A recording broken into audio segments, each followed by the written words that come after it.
Christianity has turned people to a monster.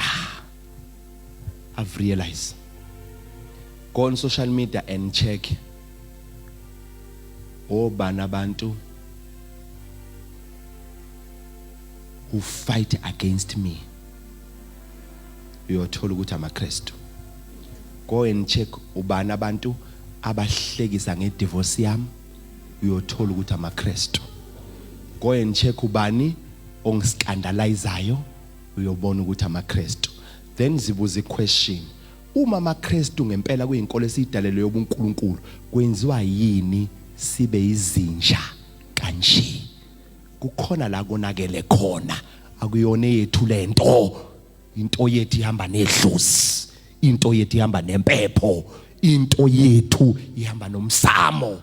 Kodwa into yabantu isenza sibe bitter and angry. Ngoba kuyona yethu.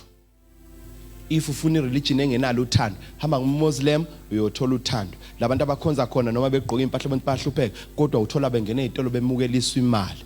Kodwa hamba kweChristianity uyobona amaKristu abantu abanjani are the most people banenhliziyo ezimbi. Akanqeni ukuthi ngoba usindisiwe manihlabile ekhaya nibuke ngathi ngamasimba. Athi aqhele lapha ya.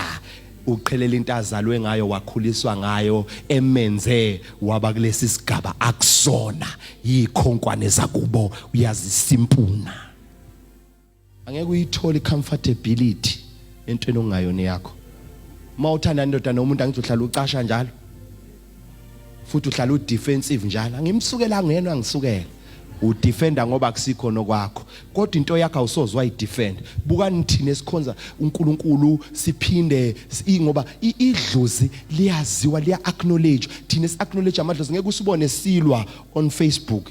Asikaze sibange nanokuthi nina kini nilikhonza kanjani alikhonza kanje likhonzwa kanje bona basabanga ngisho ipraise and worship ukuthi kuqala ipraise and worship noma kuqala ini kuqala ngokunikela noma ini balwa bodwa ngoba lento inhloso yayo uzosivide vuka mntomnyama